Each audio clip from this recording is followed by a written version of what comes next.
Hi friends, welcome to Rice and Spices channel.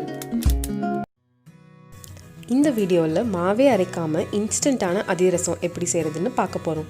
அதுக்கு முன்னாடி நம்ம சேனலை நீங்கள் சப்ஸ்கிரைப் பண்ணலாம், சப்ஸ்கிரைப் பண்ணுங்கள். கூடவே அந்த பெல் பட்டனையும் ப்ரெஸ் பண்ணுங்கள். அப்போ தான் நாங்கள் போடுற வீடியோஸ் உங்களுக்கு உடனுக்குடன் நோட்டிஃபிகேஷனில் வரும். வாங்க வீடியோக்குள்ளே போகலாம். நான் இன்றைக்கி 1 கப் வெல்லம் எடுத்திருக்கேன். அதே கப் அளவில் 1/2 கப் அரிசி மாவு எடுத்திருக்கேன். அப்புறம் அதே மாதிரி 1/2 கப் கோதுமை மாவு எடுத்திருக்கேன். இப்போது ஒரு கிண்ணத்தில் நம்ம எடுத்து வச்சிருக்கிற இந்த 1/2 கப் கோதுமை மாவும் 1/2 கப் அரிசி மாவும் சேர்த்துக்கலாம். இது ரெண்டுத்தையும் சேர்த்துட்டு நல்லா மிக்ஸ் பண்ணிக்கோங்க. நான் கடையில் கிடைக்கிற அரிசி மாவு தான் வாங்கியிருக்கேன். இதுக்காக மிஷின்லேயோ எதுவும் நான் புதுசாக எதுவும் அரைக்கல. இப்போ இதை நல்லா மிக்ஸ் பண்ணிக்கோங்க.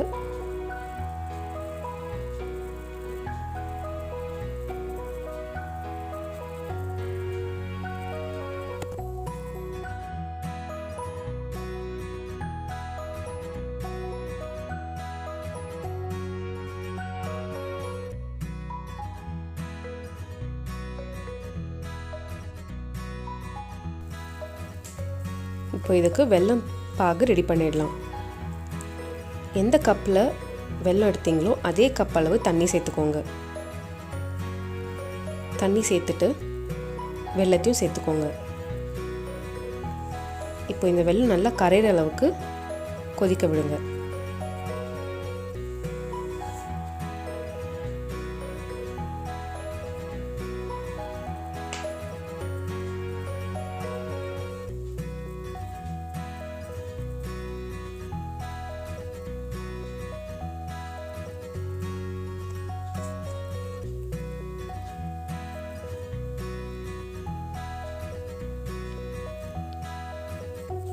இப்போது நம்ம இதை பாகு செய்கிறதுக்கு முன்னாடி இந்த வெல்லத்தை நம்ம முதல்ல ஃபில்டர் பண்ணிடலாம்.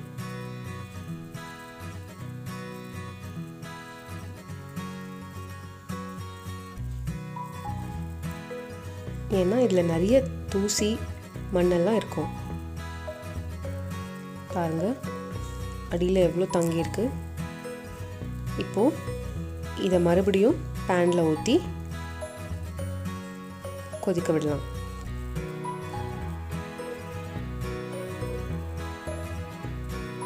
இந்த வெல்லம் பாகு நம்மளுக்கு எந்த கம்பி பதமும் தேவையில்லை. நல்லா கொதித்து ஓரளவுக்கு பிசுபிசுப்பு தன்மை வந்தாலே போதும்.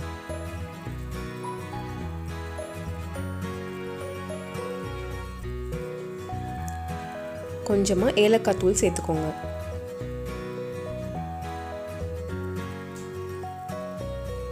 வெல்லம் நல்லா கொதிக்க ஆரம்பிச்சிடுச்சு.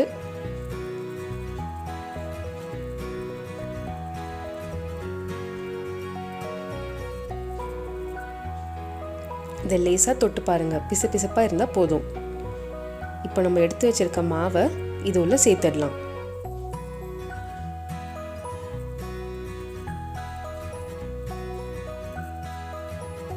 மாவு கொஞ்சம் கொஞ்சமாக சேர்த்து கலந்துட்டே இருங்க. மொத்தமாக சேர்த்துடாதீங்க. மாவை சேர்க்கும் போது அடுப்பு தீயை நல்லா மீடியமில் வச்சுக்கோங்க.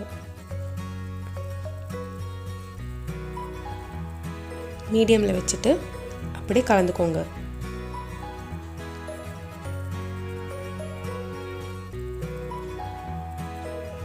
இந்த மாவு நல்லா திரண்டு வர வரைக்கும் நல்லா கலந்து விட்டுக்கோங்க.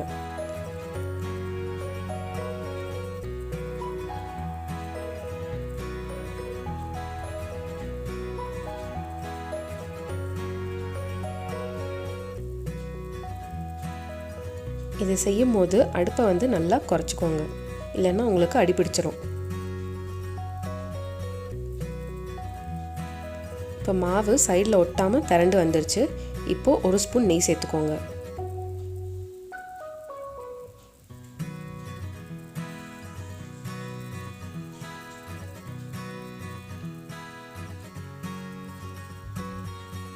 பாருங்கள், இந்த மாதிரி நம்மளுக்கு வரணும்.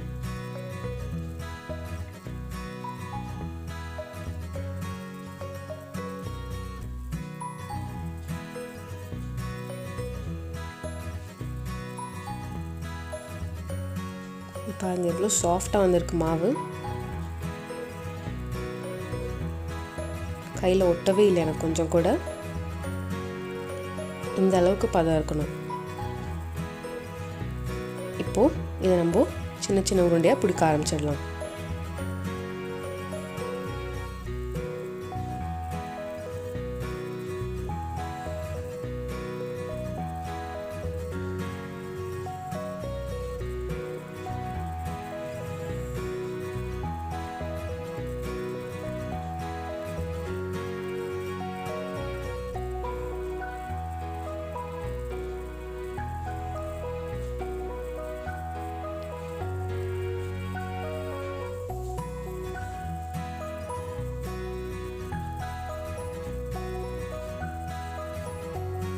இப்போ இதை நல்லா ஸ்மூத்தாக ஆக்கிக்கோங்க.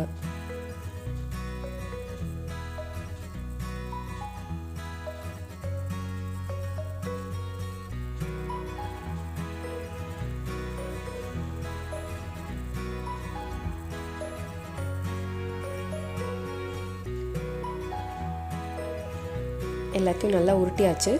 இப்போது ஒரு பிளாஸ்டிக் கவரோ இல்லைன்னா ஒரு பால் கவர் கூட யூஸ் பண்ணிக்கலாம். அதில் நம்ம உருட்டி வச்சுருக்கிற ஒரு உருண்டை எடுத்து இந்த மாதிரி கையிலேயே லேசாக தட்டிக்கோங்க. ரொம்ப தின்னாக தட்டாதீங்க, ஓரளவுக்கு தடியாக இருக்கணும்.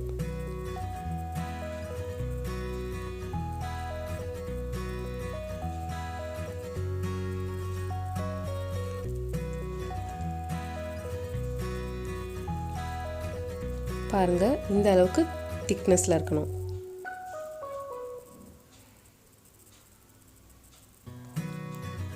மறுபடியும் காட்டுறேன் பாருங்கள். இந்த மாதிரி கையிலேயே மெதுவாக தட்டிக்கோங்க.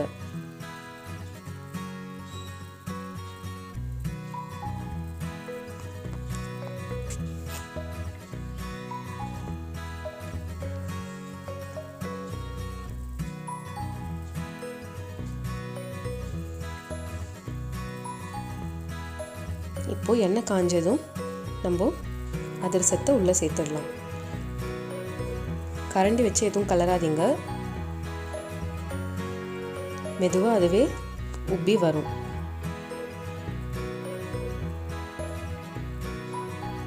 பாருங்கள், உப்ப ஆரம்பிச்சிடுச்சு.